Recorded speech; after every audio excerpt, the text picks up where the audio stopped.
Would like to call the Committee of the Whole meeting for Monday, October 27th to order. We respectfully acknowledge that we are meeting on the traditional territory of the Lekwungen-speaking peoples, represented today by the Kasepsan and Songhees nations, whose stewardship of these lands continues to this day. Item 2 of the agenda, approval of the agenda. May I have a mover and seconder to adopt today's Committee of the Whole agenda? Thank you. Rove and Wilson. Thank you very much.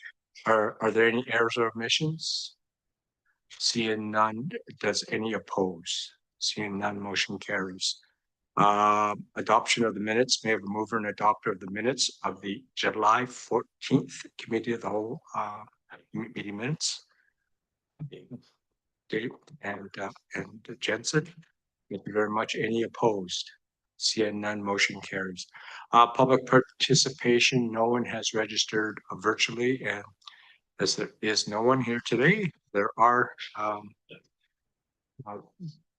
yes, there are no people to speak, but there were no written submissions for today's Committee of the Whole meeting.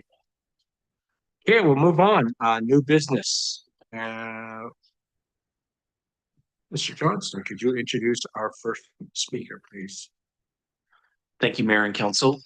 This is an item that was deferred by Council at the last Council meeting for additional information.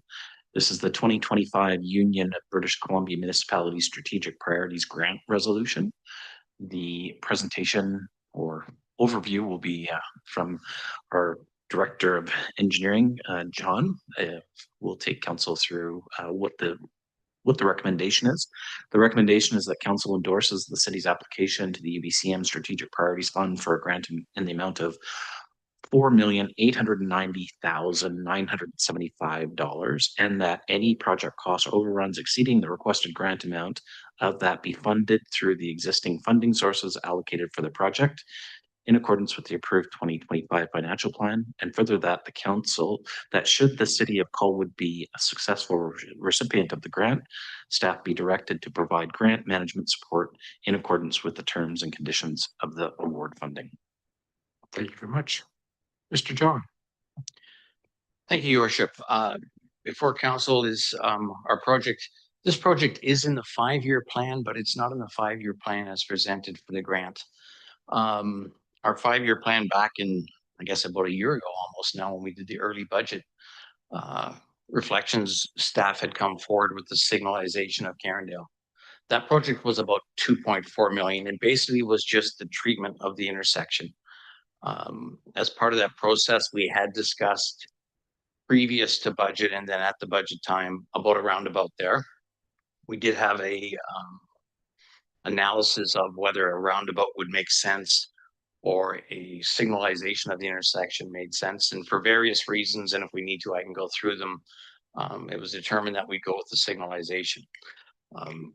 UBCM came out with some grant funding opportunities, and we reached out to one of our consultants that does grant funding.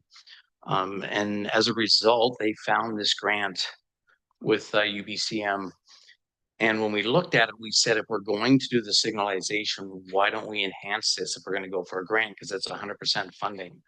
So if Council can remember, committee can remember, staff as a part of the budget, we brought forward an opportunity for a cross-section change at VMP, where we went to the multi-use path on the one side and went away from dual sidewalks, dual bike lanes, and all of that.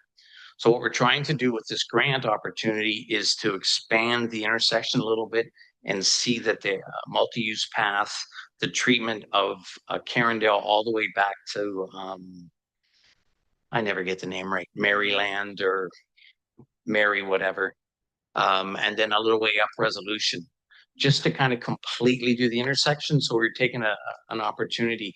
The grant is 100%, so we thought we'd go for broke, so to speak. So before you is a consideration to, as part of that grant, we needed to get a resolution from Council and committee to have the work or the grant application supported by Council.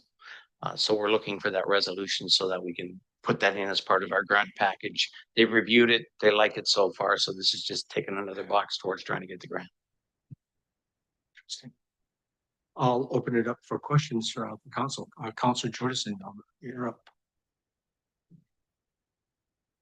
Thank you, Mayor. John, I'm just confused about a few things. Is this not the 2025 grant for UBCM? Yes, it is. It's for the current project that we're planning to build in 2026 that we designed in 2025. So we've gone out to RFP. We're in the midst of having somebody do the complete design. So we've used the concept of the build to apply for the grant based on the 2025 financial plan. So, but didn't that grant process close in September? Not this particular grant. I couldn't speak to when it closes. What I can say is that this is part of that application and we're in the midst of trying to receive the award. And what they've reached out to us as they looked at the grant is to say, we need to get this resolution from council. Can you please supply it to continue to be considered for the grant funding? Okay, but I looked this up and it says that it was open from May 20th, 2025 to September 12th, 2025. Correct. And we applied this summer. So we made the window for application. So it's been done then. So you're asking for permission to go ahead with this way after the fact?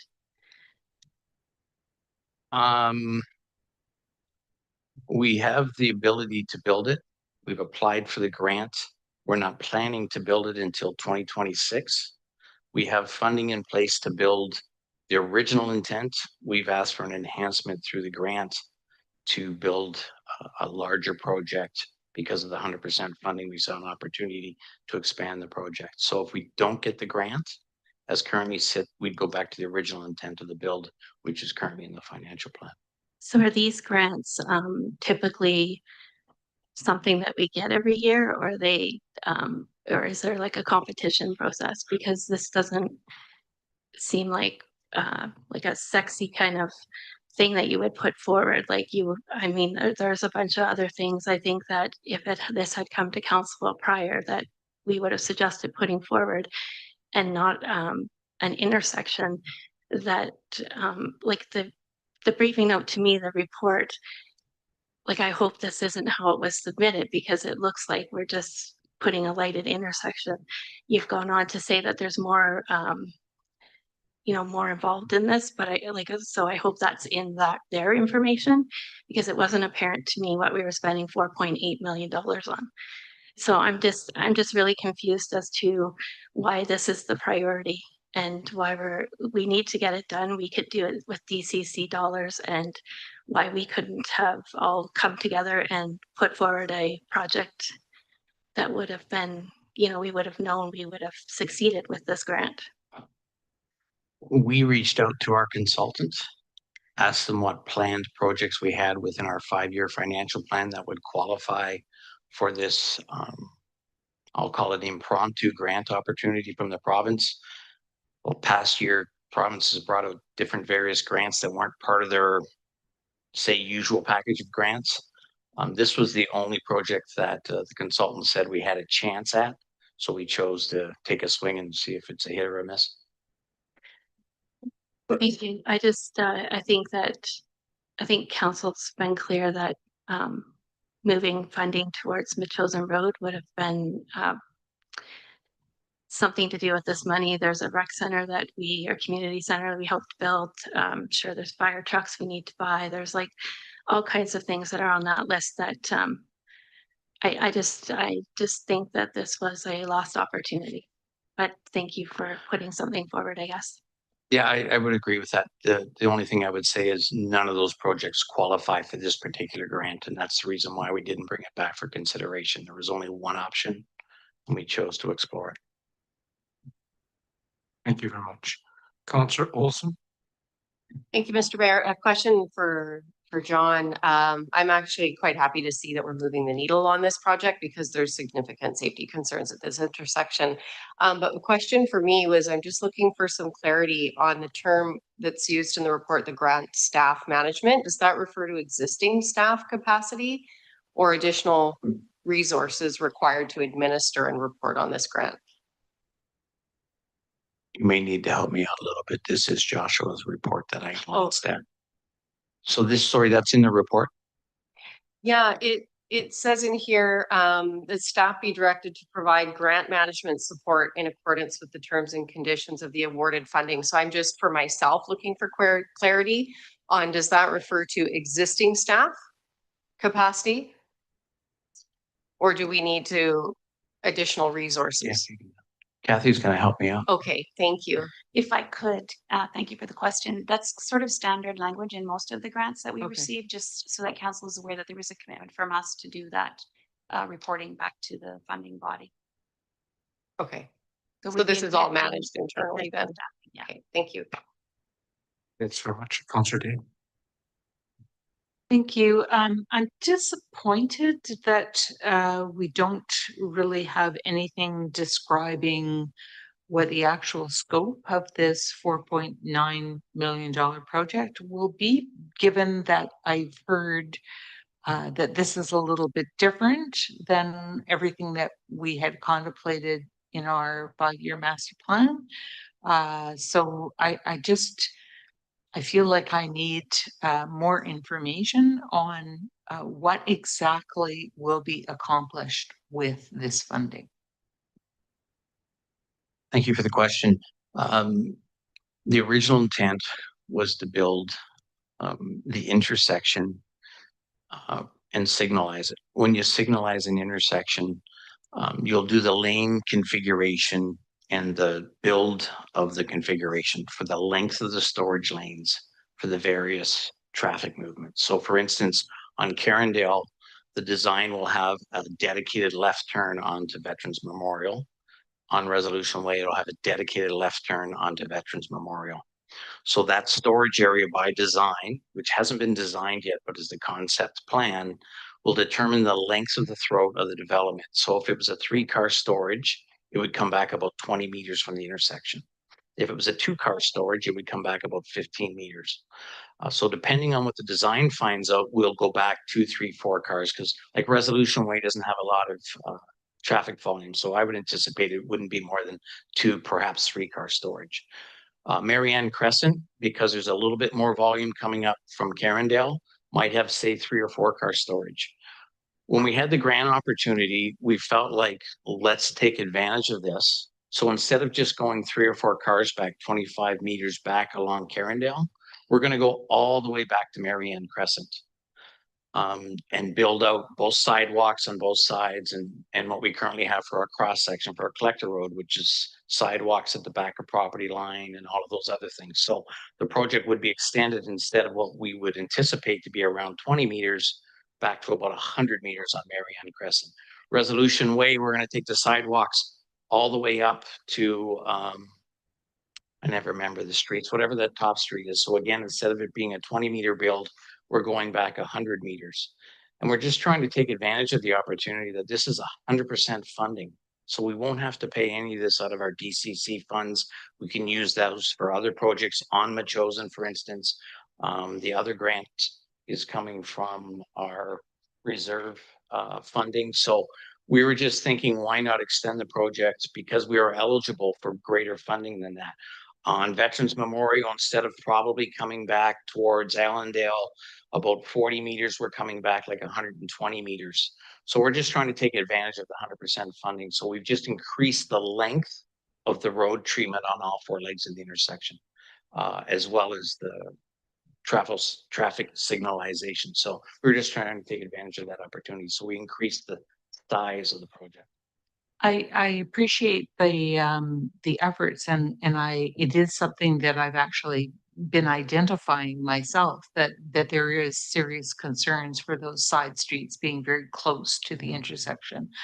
I'm just concerned from a transparency point of view that this is brought forward to council without, this is part of the transparency for our community in coming to committee of the whole as well. So I don't like that this is appearing on an agenda without all of that information contained, because the community is then at a loss to understand what it is we're trying to achieve. So I just would say that anything that comes before council needs to clearly identify what it is that we're trying to accomplish, as well as how we're going to accomplish it. So I would have liked to have seen not simply a report saying, hey, we got this grant, let's do it, but explaining to us exactly what we would do. Thank you. Councilor Ward.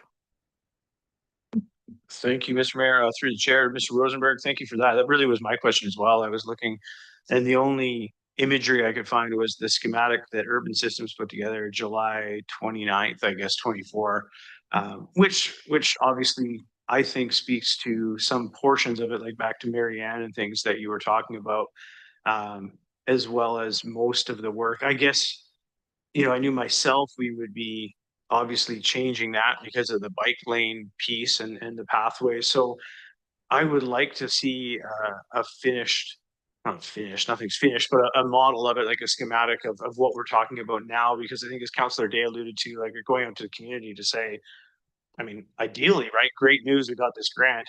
The next question is, well, what are you doing? What is it going to look like? And to make a decision on that before we see that is sort of putting the cart before the horse.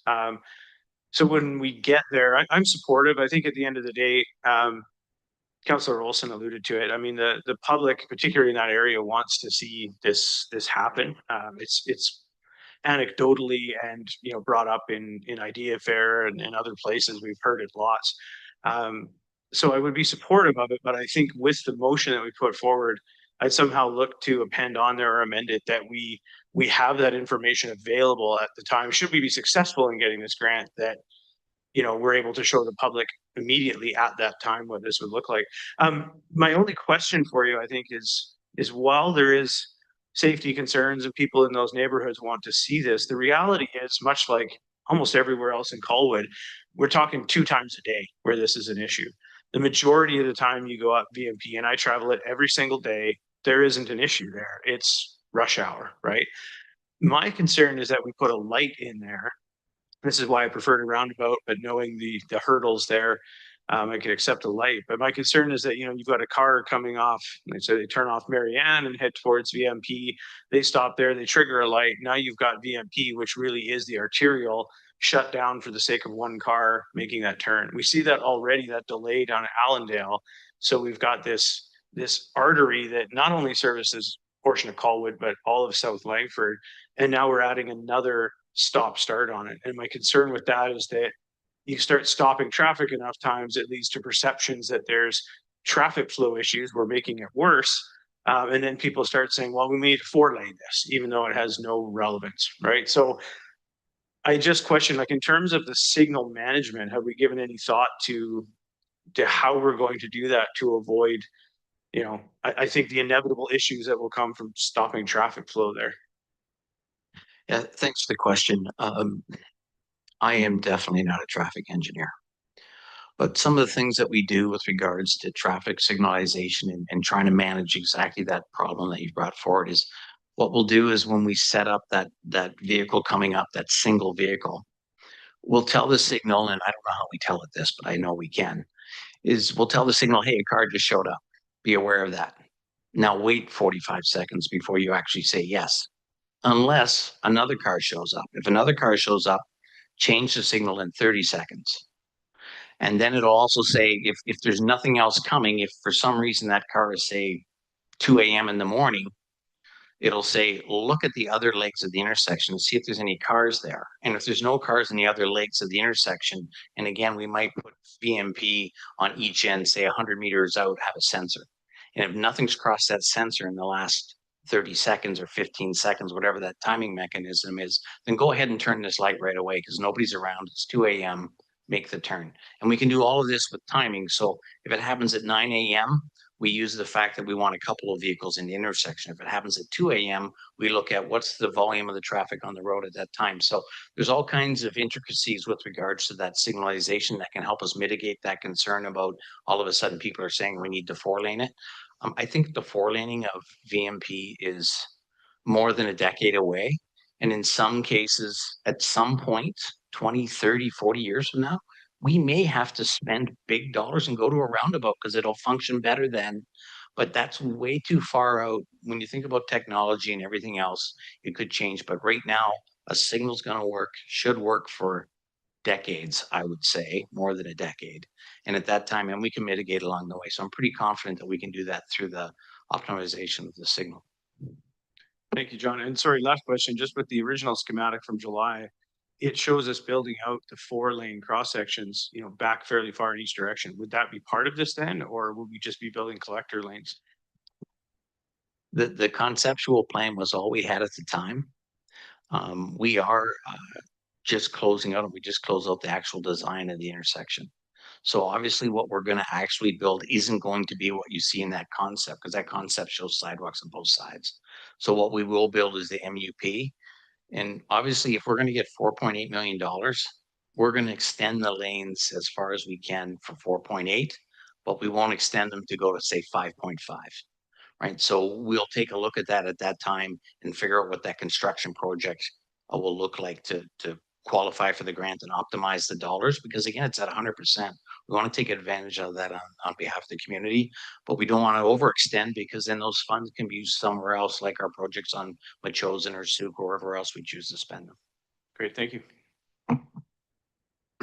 Councillor Jensen. Thank you, Your Worship. I think you've answered a lot of that, Mr. Rosenberg. Thank you.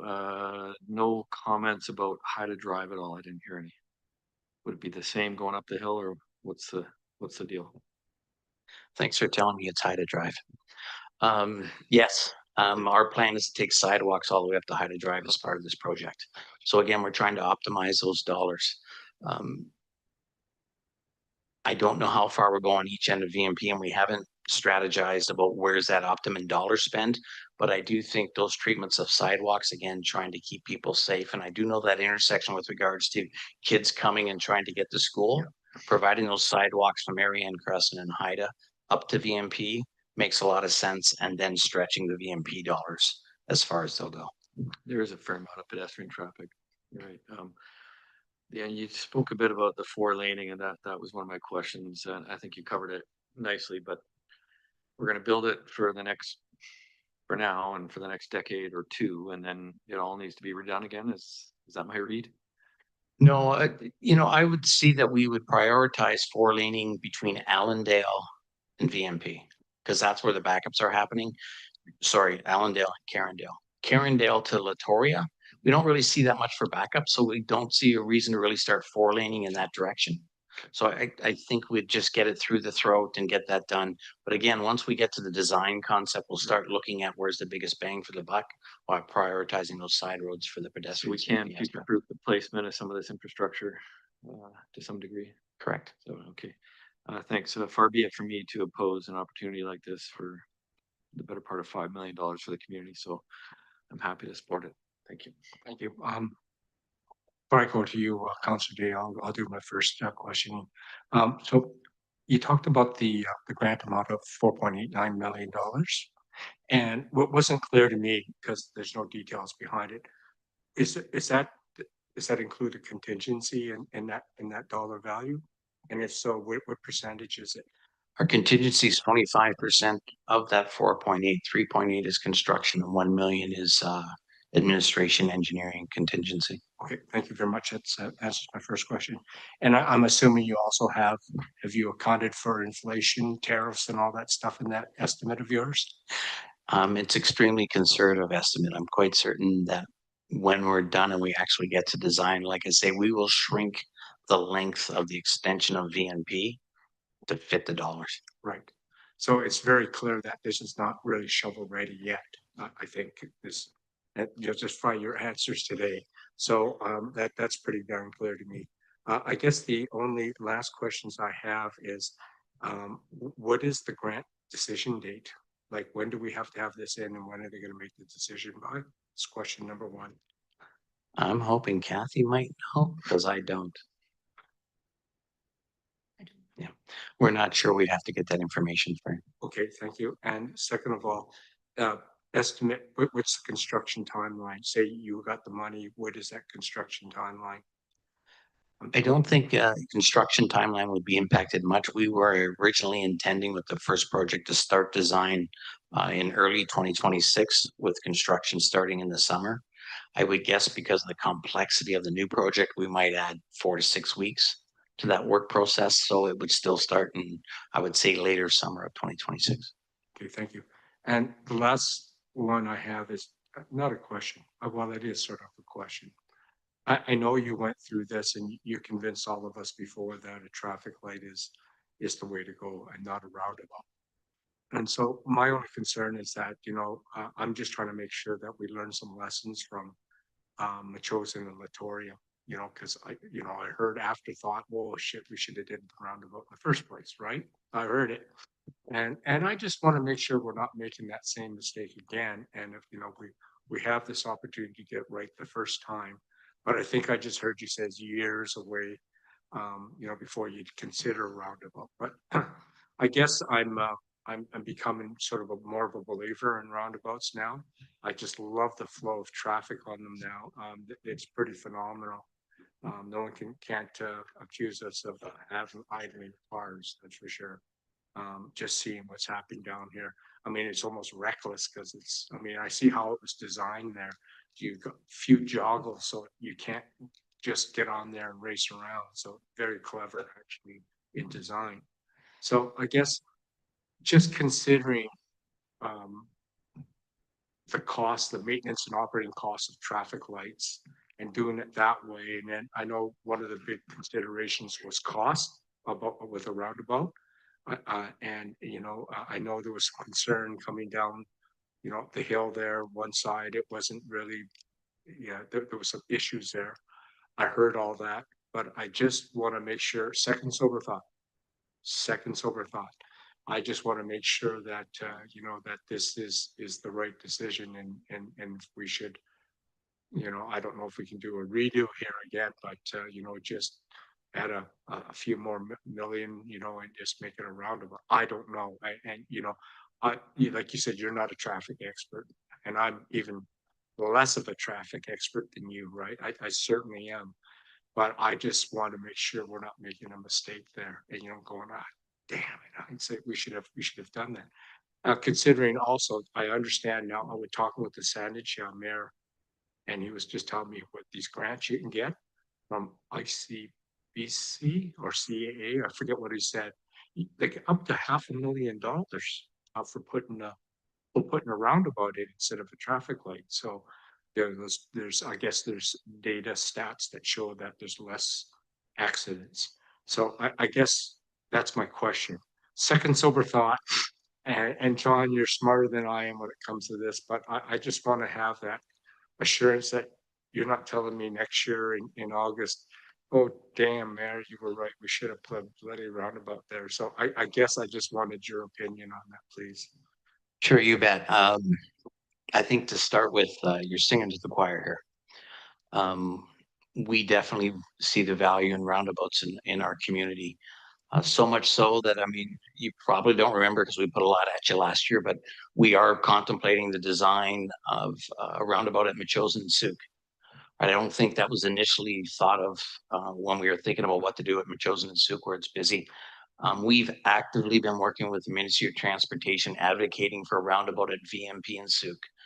Staff is so much committed to that roundabout process that we didn't want one of the barriers to be land acquisition. So when we were dealing with the 4 developers on that corner, we not only took the 30-meter right-of-way that council has supported from staff with regards to the width of Souk, but in addition to that, we took an extra 2 meters of stat right-of-way so that we could push sidewalks onto private property so that we could use the actual right-of-way to make sure we could fit a roundabout in, because that roundabout there will be a specialized turbo type roundabout that I haven't seen built, but I do know they take a lot more land. So we wanted to make sure that we had the ability. On the one corner, we had already said yes to the developer and they came back for a change. And during that change, we said we'd only consider the change if you gave us another 2 meters of right of way. And they weren't going to use the land, so they said that. So we're leveraging these opportunities with them. We definitely see the value in roundabouts. When it came to Carindale, the land we would have had to get some more land. We didn't anticipate development there, so it would have been through expropriation, which is a difficult process. The topography of the land would have meant that we would have had some of those massive retaining walls that we're trying to stay away from. In addition, the land itself with regards to transforming that land on the rights of way with regards to adding or subtracting meters and meters, we're going to be highly cost, effective. And then when it comes to Carindale itself, if you think about coming on to Carindale between VMP and Marianne, on the one side, you have these houses that are like 6 and 8 and 10 meters higher. And on the other side, you have these houses that are 2 and 4 meters lower. So trying to transform that road is dramatically going to impact those properties when you think about a sidewalk at the back of the property lines and egress into those properties with regards to their driveways. Both sides are very steep. One is downhill, one is uphill. So we didn't see the ability to really transform that topography there. So again, with the signalized intersection, it made sense to go to the signalized intersection. So we've put a lot of thought into it. I think the study that we did was 14 pages with regards to analyzing the intersection. I'm quite confident that for today, it makes sense because I do think this intersection is going to perform extremely well for the next 30 years if it needs to, and even 40. And at that time, if we need to change, we can take a look at it. I don't think we will. I'm pretty confident that what we've decided last year is the right move. Thank you very much. 2 more questions. Sorry about that, but you alluded to in the report that you reference road DCCs and using the sustainable infrastructure reserves for anything beyond the $4.9 million. Do you have an idea how much you're sort of allocating in those particular funds? Someone answer that one? We're just hedging our bets because we're working with a concept. We're going to be able to take the design and, like I say, pull it back, right? So we don't anticipate needing the funding, but we need to make sure that the funding's there. So I don't, like I say, we've got $1 million in contingency with regards to the constructability of the project. So instead of going 200 meters down VMP, we'll go 150 or 125 or 100 to stay within that piece. The intent is to allow those funds to be used for other projects for the community and other areas. Thank you very much. Last question, promise. Are you aware of the new lights, the lights that are intersection lights they're using in Quebec and Ontario now? And they're expensive. They cost $200,000 a pop, but they're AI and they learn. So you don't have to sit there and do all the bloody program. It does it all for you. I don't know if you're aware of, but using that technology, apparently it's the cat's meow, apparently. So are you aware of that? I've seen the technology, watched the presentation on it. I don't believe at this point it's legal to use it. We have the ability through cameras to change lights, and at this point you cannot legally do it. I have thought about trying it anyways, but that's maybe a little more uncomfortable even for me. But we have the ability now with our intersections with our cameras that if we see somebody speeding 200 meters away, say doing 80 on Souk, we can turn the light red to make them slow down. It's illegal to do so. And if an accident were to occur and a lawyer asked me how did that happen, get myself in a little bit of trouble. So we haven't done it, but we have the ability to do so. And intersection work and the way to deal with this traffic, it was camera based, and I'm sure they're using cameras and sensors and all of that. And definitely, I'm sure at some point the intersection will be able to perform much like a robot or something like that, where it'll respond to everything that's going on and move the traffic accordingly. And all you would do is put in the parameters of don't let something get further than this in a queue line, or don't make somebody wait longer than this time, but go ahead and operate it. Probably a little beyond our comfort right now, but I do see that in the future. Good enough. Thanks a lot, John. Maybe the Lagoon Machosen intersection. Councillor Day for the second time. Thank you. Just a couple of things that I wanted to clarify. One is that the grant application has already been submitted, and this is before us because the province has asked for the all-important council resolution to go with that application. I do wish that we'd had the opportunity to talk about what we would like to put forward for that, but we're beyond that now, so we're dealing with what we're dealing with. But I also would like to know that staff would be bringing back the plan to committee and council, or council would, if time doesn't permit, committee as well, in terms of the portions of this that are so highly variable, coming down to Susan Marie Place potentially, as well as Marianne.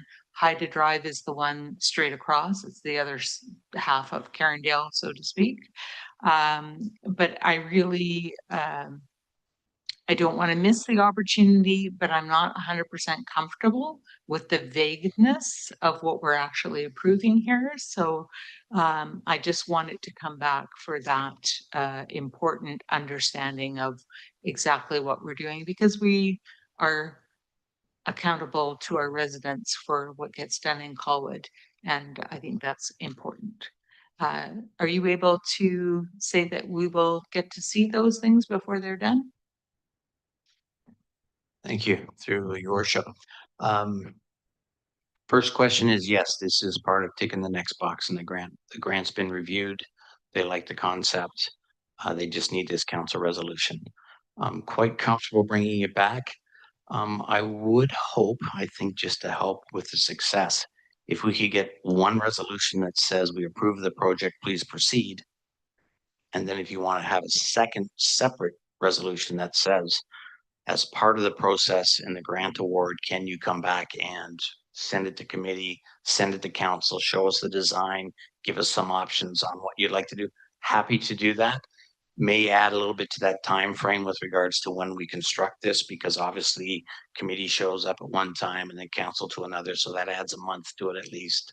We'll have to do a little bit of extra work with regards to putting it all together, but I think it's well worth it. And I do like the idea of, it's a concept. There might be some options there with regards to how far do you want to take it. Instead of going down this direction, maybe you want to go a little further, perhaps through Marianne Crescent intersection, because there's some benefits. So we can do a little bit of a cost analysis with regards to multiple, right? We might decide we only need one sidewalk going up to Haida and save some dollars and spend it somewhere else. So I think that iterative process perhaps might be something the committee might want to have a discussion on. So if we're comfortable with maybe delaying it a month or so, I think that makes sense. But I think two separate resolutions would make a lot of sense with regards to achieving the grant success. Or we can make it one omnibus one, just add that extra resolution onto what we have right now. So at this point in time, what I'm going to do is I'm going to put this on the floor to for a recommendation right now for a resolution. I like what's there right now, but adding what you just said, Councilor Day, I agree. I have no problems with it. I like it. In fact, feel like we have a little more control here at council. So absolutely. And if you're in agreement, I just heard you're in agreement with it, John. So would you like to make that motion then? Okay. And okay. Well, thank you. You're great. Go ahead.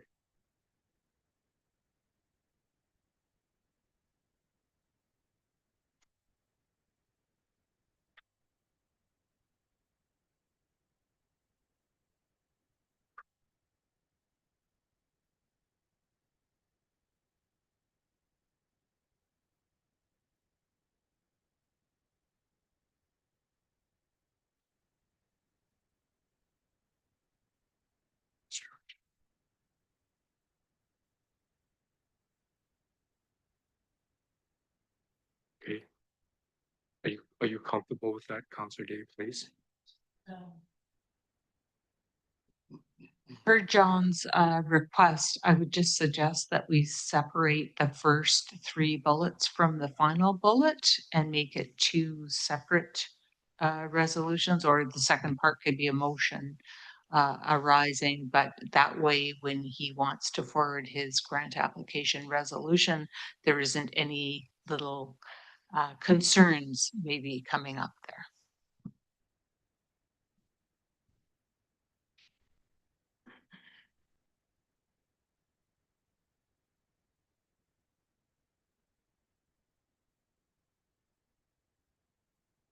So you want it as two separate resolutions then? Okay, yeah, I can see that. I can see that now. Yeah, so what I'll do is, you're gonna make the motion on the first part right now, so we can get that one, and then we'll go to the second one. Seconder, please. Thank you, Councilor Grove. Discussion on the first part of the resolution. Seeing none, I'm gonna call the question. Any opposed? Seeing none, motion carries. Okay, you want to move the second one, Councilor Day, please? Okay, Councilor Grove, you're okay with seconding that one? Okay, thank you. Discussion. Seeing none, I'll call the question. Any opposed? Seeing none, motion carries. Thank you very much. We move on. Thank you. Thank you, John, for your participation in that.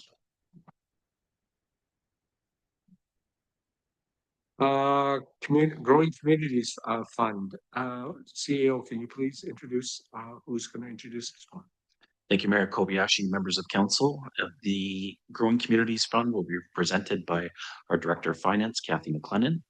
The recommended motion for the committee's consideration is that council endorse the recommended pivot for works on Colwood Creek Park to Ocean View Park and Herm Williams Park, and that council provide direction on the strategic priorities for staff to consider as they identify opportunities for infrastructure projects eligible for the Growing Community Grant funding leading into the 2026 budget deliberations.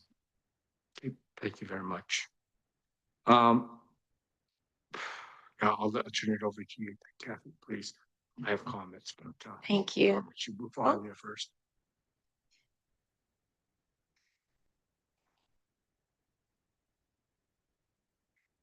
We ready? Okay, we'll see how this works. So this report is a little bit in response to the last meeting where Mr. Mayor, you did make a comment, I'm not sure where it went, that there had not been an update provided on Growing Communities Fund. So it seemed like a good opportunity also as we're heading into budget deliberations to bring this forward and advise council on the status of the fund and what we've spent on and where we're looking to pivot and where we're looking for further direction. I'm going to try the forward arrow now. Woohoo! Okay, so just to remind everyone, this funding came about now. The province was very, as usual with their funding, very targeted in what they were hoping we would spend this on. So it is a $6.6 million advance that we received in 23 in the spring, and they are hoping we spend this within 5 years. It is intended to advance housing initiatives rather than replace things that may have already been in our capital plan. And also, ideally, we'll spend that within 5 years, and that is a big driver of the ask today as well. So in 2023, as I mentioned, that's when we first were advanced the money, and then we established a reserve at that point because we did not spend it all in that year, obviously, and it is a requirement of the funding that we establish that reserve and track the interest as well that is accumulated on those funds. And in the 24 to 28 financial plan, we first budgeted for 1.4 million in parks improvements. And then in the 25 to 29, we increased and added more park improvements and adjusted that by another 2.5 million, which brought us to 3.9 million total. And so that leaves us with, of the 6.6 and some interest earnings, we are now with that 3.9 that we've spent, we're left with about 3.6 that remains unallocated. And as part of the presentation today, we are also asking council to endorse a pivot. You had already approved a pivot of 175 earlier in the year. Because of the delays that we are seeing on the Colwood Creek related to the ALR, 175,000 was already approved, and now there was a request that came forward to Parks and Infrastructure to pivot a further 450,000 to allow the 90,000 to move to Ocean View and 360 for the washroom to Herm Williams. And so those were already in, this is just a repurposing of that money to redirect from the original approved. So nothing changes in terms of what the total dollar value is approved. It's just a pivot so that those works can proceed. And then that brings us back to the same 3.6 that is left available for spending. I just wanted to provide a table because it was a little bit confusing to show it all in one, and the previous table sort of tried to demonstrate what the pivots look like so that you can see there's no impact. And so as part of this as well, we're hoping to get a little bit of direction as we're heading into this capital budget planning, to sort of make sure that we are bringing forward the projects that council wants to see, and that we don't, it just helps us a little bit in terms of what are we going to surface and ask staff to bring forward as we head into those deliberations. And John is kindly here to help support any questions you have about any of the areas that we might work. And so I did my best to align sort of the objective, which with the what is eligible criteria. I'm sure you're familiar with the strat plan.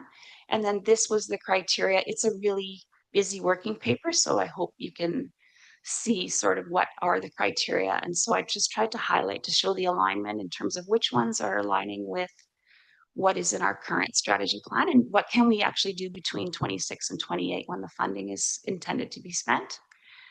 And then these are some of the options that staff came up with that we thought might help council sort of provide a little bit of direction. Our council may have entirely different objectives for how we can spend this money, but that's the direction we are looking for, so that we know what to bring forward with the capital planning. Thank you very much. And so I just want to make sure that everyone understands that we have to have this spent by March 2028, or we risk losing whatever we have left over. I read that in the letter. Yes, So we'll I do do that. understand it. So I wanted to emphasize that with everybody, so you understand contextually what we have to do. We're under a little bit of time pressure, unfortunately. But in essence, that's what we're trying to decide right now, is how do we deploy the remaining $3.6 million? But saying that, I'm also going to say we've already made a decision about we're spending the first 3.9 on parks.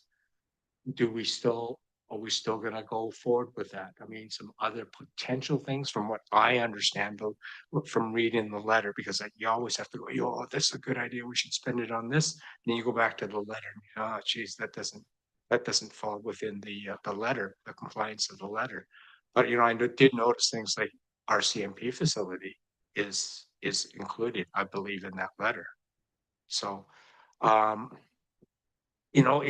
there's a lot of decisions, but we have to give guidance to staff right now. We can earmark it. And by the way, Kathy, I love the way you laid this out in that spreadsheet there. That made it so clear to me. You flick that light switch on and off for a few times and it finally stays on. So that was the best way to show that, actually. So very well done. Thank you. So that's the decision discussion that I'd like to have right now, because we do need guidance, because that there's we're being totally transparent this way right now. We can earmark what we as a council want to do with this, keeping in mind. Oh yeah, when it says spent by March 2028, does that mean like fully deplete the bank account, or can we have a project in progress? I wanted that clarification. Thank you for the question. The intent is that our full spend is completed by March 2028, and some municipalities have actually completed their spending already.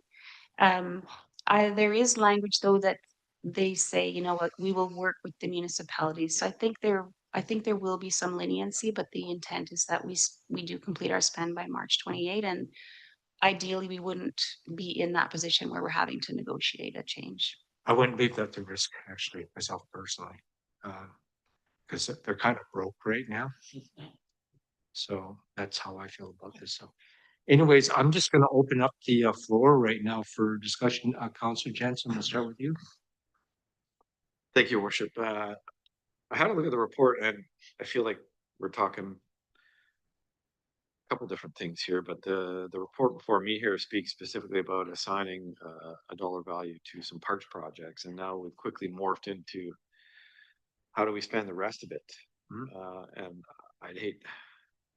I wasn't prepared for that kind of discussion at this moment, but I'm certainly in favor of what's before us here with regard to the parks.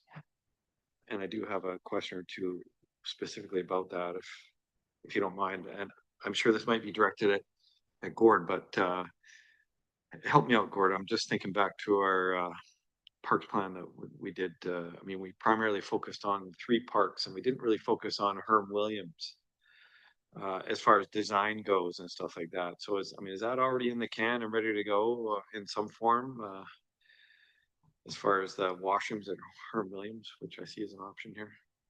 Yeah, the reason that Herm Williams wasn't included in that first go around, we were targeting parks that had the individual parks management plans done. And so Herm's hasn't been done yet.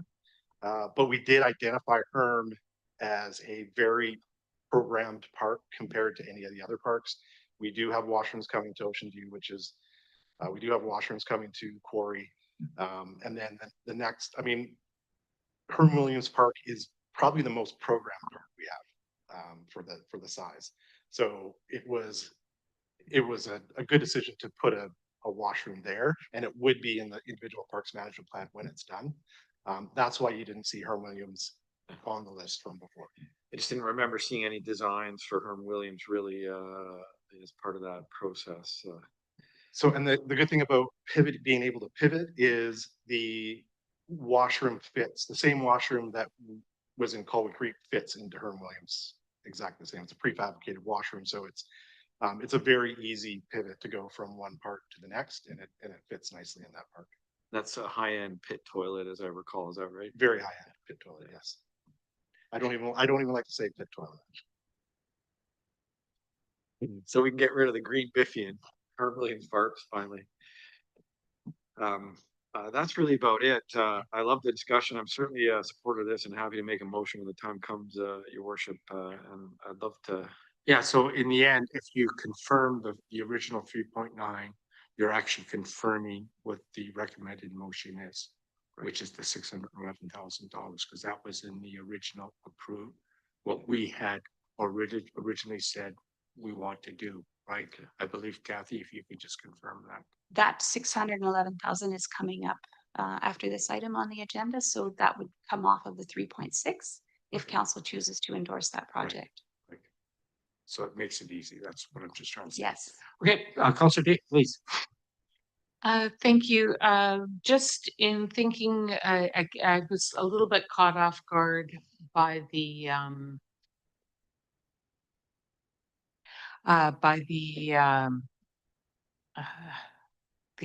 ask, the same as Councillor Jansen was for the future. I was prepared for, we're talking about the Growing Communities Fund, and we're talking about the items that are on our agenda today, including what to do about the funding for Colwood Creek Park, given the complications. But that looking at where we want to put our priorities, certainly the very next item on our agenda is going to take another chunk out of the same funding if it goes ahead for the Quarry Park. And I hadn't quite wrapped my head around where that funding exactly was coming from, but I think it has a good rationale behind it in that we're taking money that's for because we've increased our population and we're putting it into parks majorly so far to help service the growing population. So to me, that is a good fit. I like the idea of that, but we also have some pretty big deficits in terms of, sewer capacity, and I don't quite yet know how we could leverage these funds to improve our situation to provide more sewers in Colwood. So certainly for the projects that we're looking at right now, I have no problem. Where I would be finding a good argument for spending the remainder of those funds within the time frame that we need to spend them by would be to try to focus on projects that improve the accessibility or amount of amenities spaces that are available for residents in Colwood, because as houses are getting smaller and smaller and apartments are being proposed tinier and tinier, people need places to go to socialize that aren't in their house because they barely have space to turn around. So I just think that community spaces, whether indoor or out, are very valuable to all of our residents. Okay, thank you very much.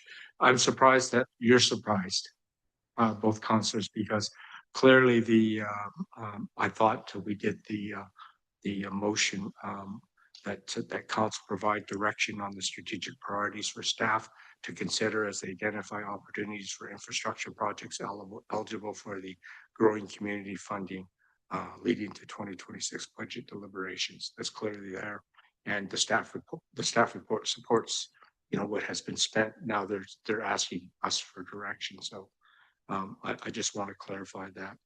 Councillor Ward, please. Thank you, Mr. Mayor.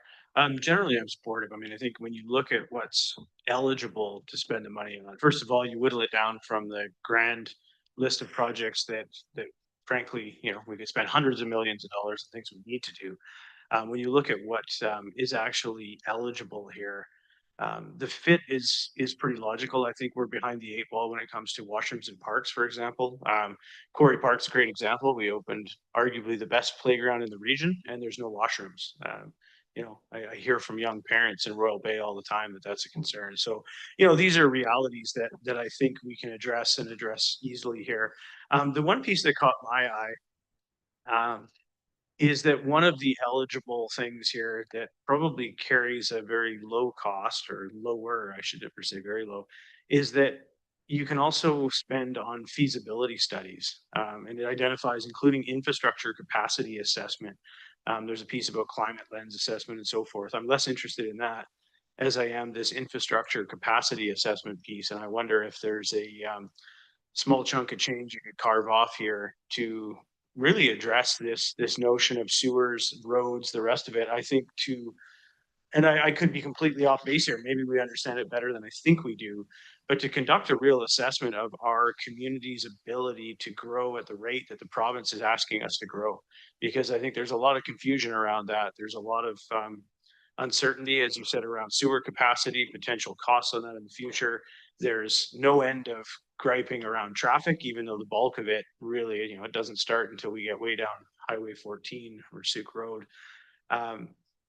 But I wonder if there's room in here to include a feasibility study on infrastructure capacity, in addition to the park things. I'm not saying do that instead of, but I think with the number of dollars that are there, I guess I'm looking to staff maybe to see, okay, is that something that we would benefit from? Is that a waste of time? Is that reasonable? This is me sort of spitballing in committee here to see if anyone sees any value in that. Open question through the chair. Okay.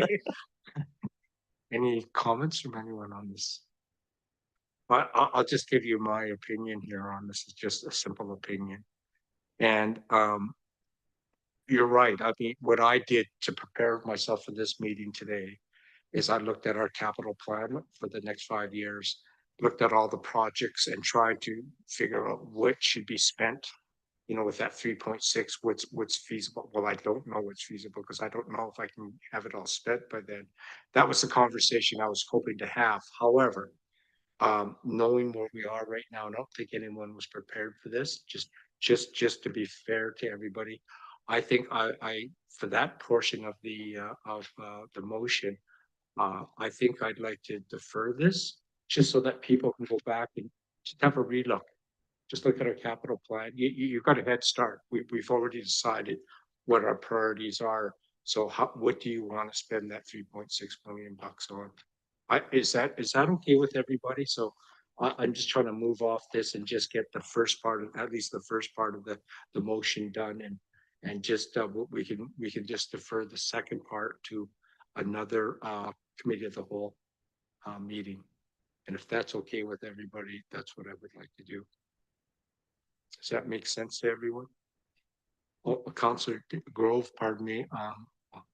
Thank you, Mr. Mayor. I mean, it all sounds good, but I was still working on the previous commentary that was going on.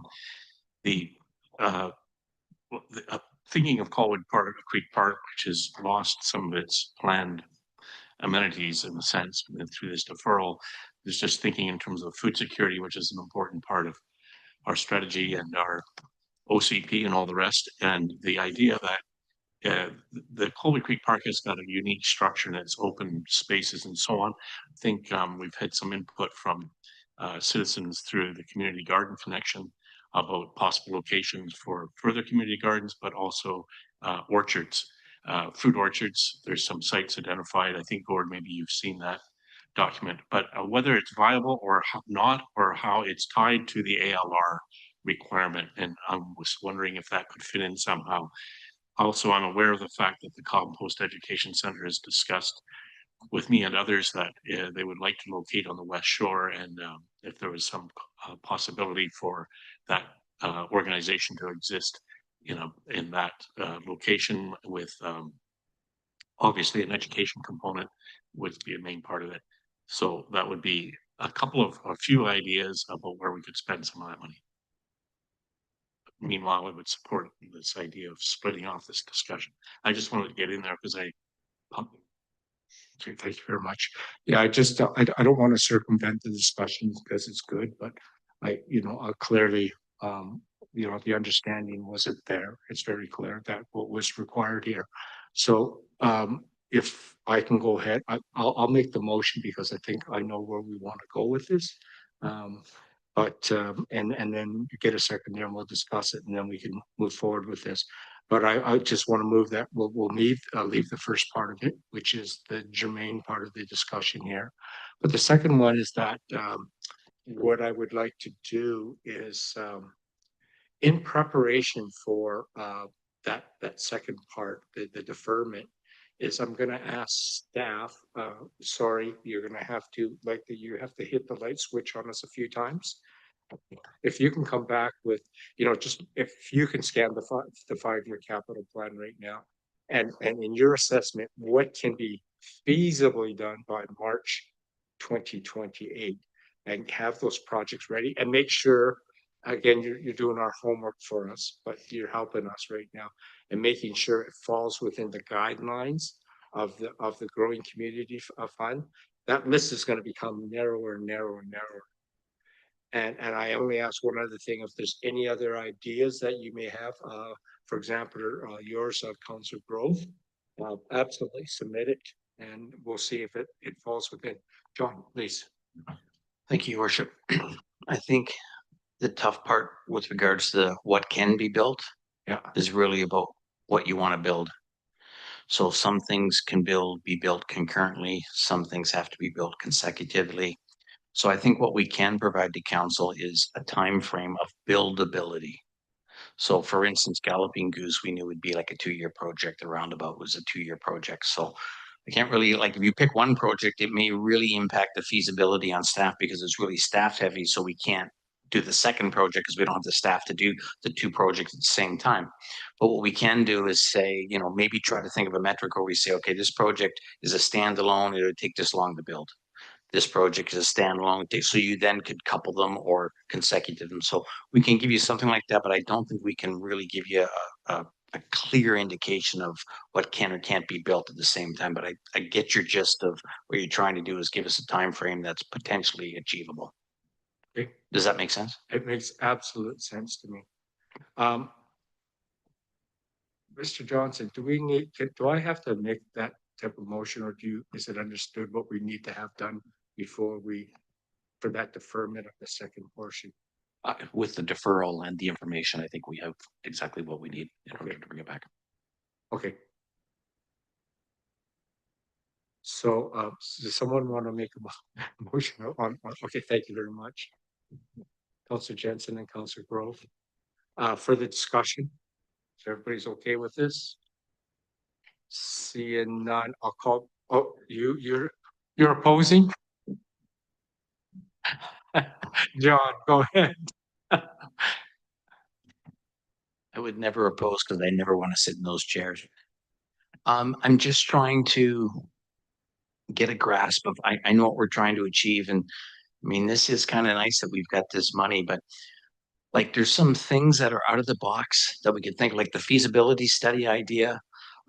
That's not on our list at all, but it's something we can maybe put a dollar amount to.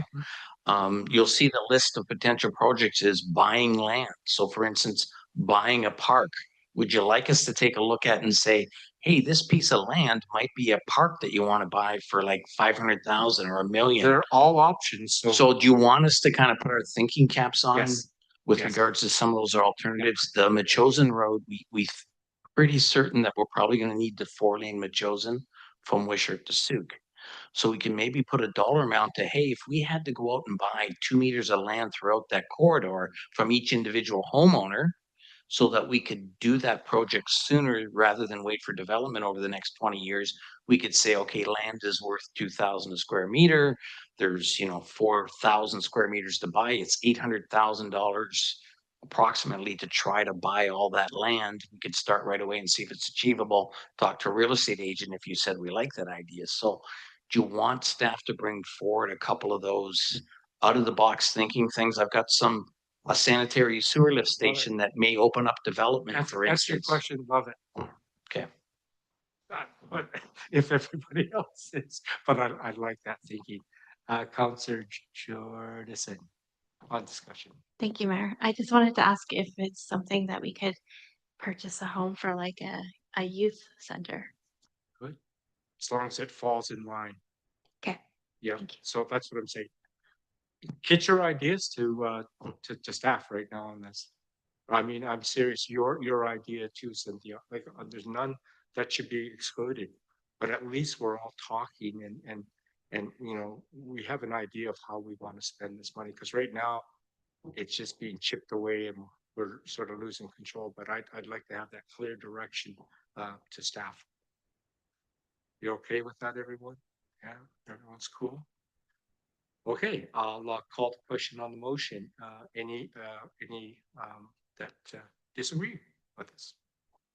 Seeing none, motion carried. Thank you. Now let's move on to 5.3, please. Mr. Johnson, please. Thank you, Mayor and Council. This is Quarry Park Phase 2 improvements, a funding request. This was a matter that came forward to Council October 14th, which Council deferred for additional information.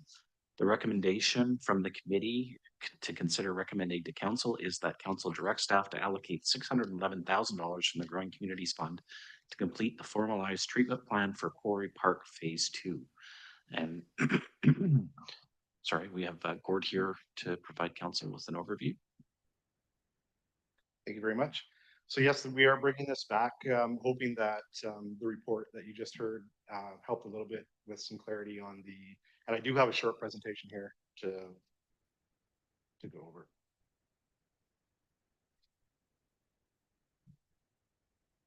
Okay.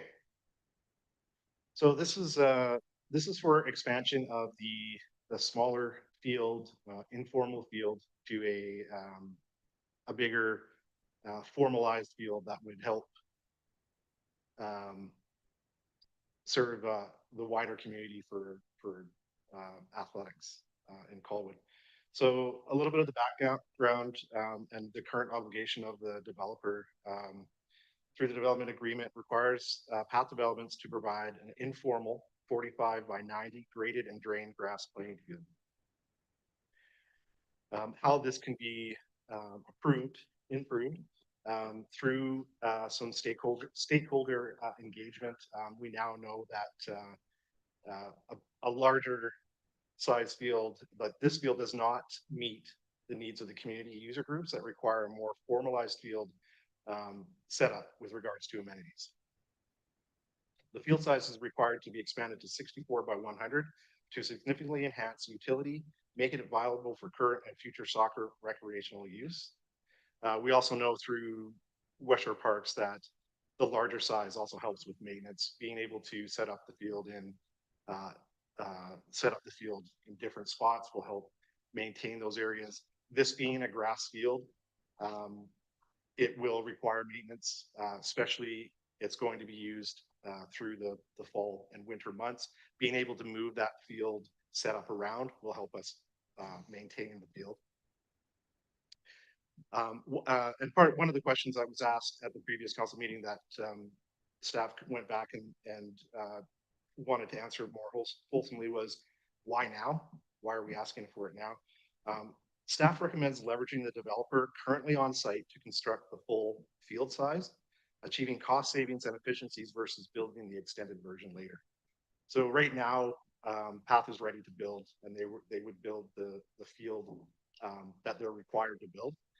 So it allows us to build the field that we're going to need, that we actually need, that both the JDF Soccer Association, the West Shore Parks and Rec, know right now that to have a field in their inventory would have to be a larger size field. And here we have a picture of the smaller playing field. It does show the areas where we have already hydro seeded that are taking quite nicely down there down at Quarry. And then the extra area that would just be treated as regular grass area if we built the smaller field. And then this is the larger field, which will include the areas.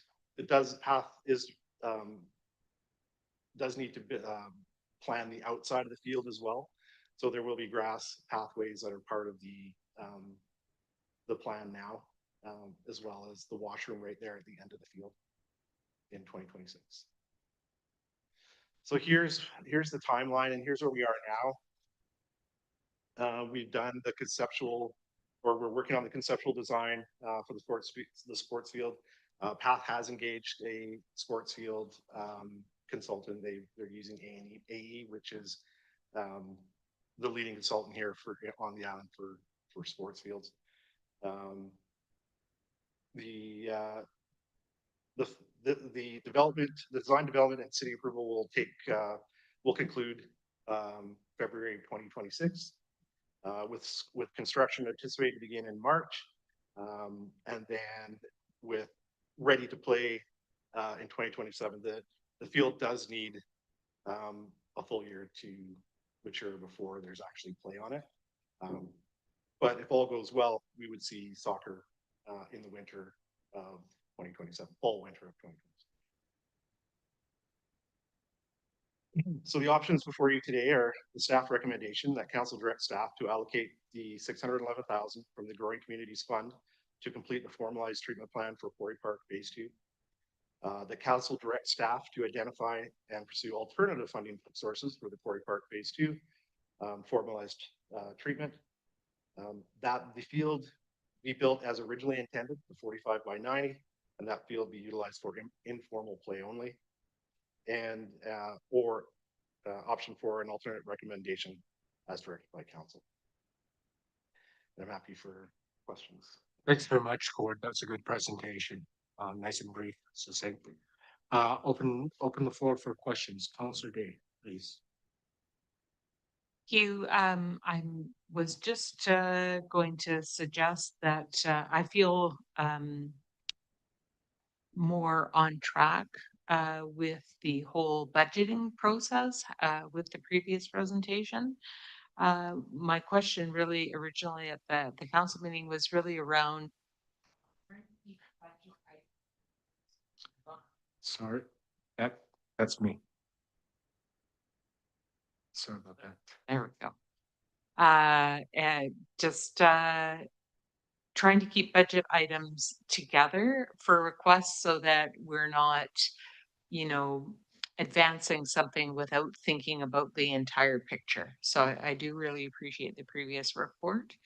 And I really feel that this is a good use of the fund because it's from the Growing Communities Fund, and this is something that will serve all of the population. Both adults and children play soccer, and soccer is huge, a number of participants. So I do think this fits well with Colwood's growing population and the needs of the community. I just find that the way that we are being presented with information is sometimes difficult to keep everything in play in terms of budget requests especially. So I'm completely pleased to see this come back with the recommendation. Just wasn't, it needs to be clear to us when things come forward early, what the rationale is for considering them outside of all the other considerations. Councillor Jensen. Thank you, worship. I had to circle back because I read the motion, Gord, a formalized treatment plan. Like that's construction. Are we talking about construction of the field? Yes, we are. Okay, yep. I started second guessing myself. I was like, is that a plan? Is that a consultant to develop a plan for 600 grand?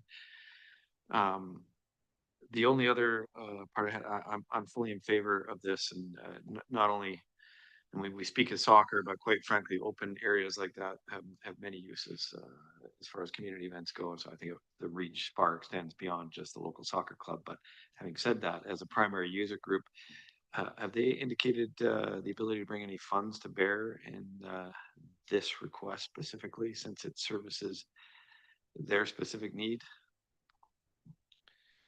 I haven't heard from the Soccer Association for this request.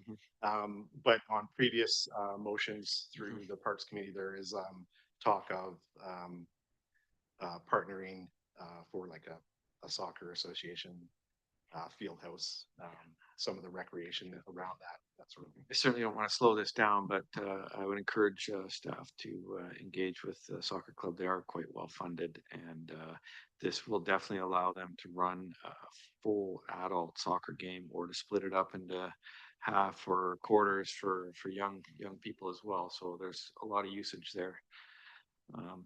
Thank you. I'm ready to make that. Yes, sir. Councillor Ward, I'll Circle back. Councillor Ward. I will second the motion that Councillor Jansen wants Okay. to put forward. There we go. Just to save time, Mr. Mayor, I obviously agree 100%. I think this is exactly what this type of fund is for. Just picking up where Councillor Jansen left off in terms of reaching out to other community groups. I don't necessarily need to formalize that in the motion, but I think there's also an opportunity here. Should this be advanced to council and be successful, as I suspect it will be, for staff to reach out to interested user groups such as JDF to advise them that, you know, we would be doing this and this base level field would be there, and then it would be an opportune time to come forward with proposals involving monies towards lighting, clubhouses, other things, when we're talking, you know, bringing back the communities grant discussion to council. And we're looking at other community amenities there. You know, they, for example, were involved in establishing the lights at the other Royal Bay field. So, you know, this is the kind of thing where these things can kind of dovetail together if those groups are aware. So maybe just a informal note to staff to re-engage with them should this go forward, so that they're maybe able to prepare for that next step. But as I say, I second that motion, and happy to support this. I think this is a strategic investment in our community, both youth and adults, and I think it's the right move. Thank you. You got that. Councillor Jensen made the motion. Second. Okay. Any further discussion? Councillor Day. I forgot my one question, which was about the field's maintenance. Are we maintaining this field? So we, I would like to say yes, eventually. Our team would love to be able to maintain these fields, but we have been in discussion with West Shore Parks and Rec on the different options of having them maintain it until we're able to actually maintain a sports field. So we are looking at the different maintenance options for this field. They have said, West Shore Parks has said that they are able to maintain it as a contractor type of condition, as well as the programming of the field would go through West Shore Parks. Yeah, those two things go well together, because then you don't have any problems with communication in terms of which fields are open and which fields are closed when it comes to actually orchestrating users on the field. Yeah, please, I would be very interested in seeing how those options come back and what they look like in terms of making a determination of what our abilities could be. It should we decide to go that route and how it would work. Thank you. Thank you very much. Seeing no other comments here, discussion, I'll call the question. Any opposed? Seeing none, motion carries. Thank you. I need a motion to close the meeting to the public, please. Thank you, Councillor Grove, pardon me, and seconded, please. Councillor. Okay, Jensen, thank you very much. Any opposed? Seeing none, we'll move on and we'll wait for everybody to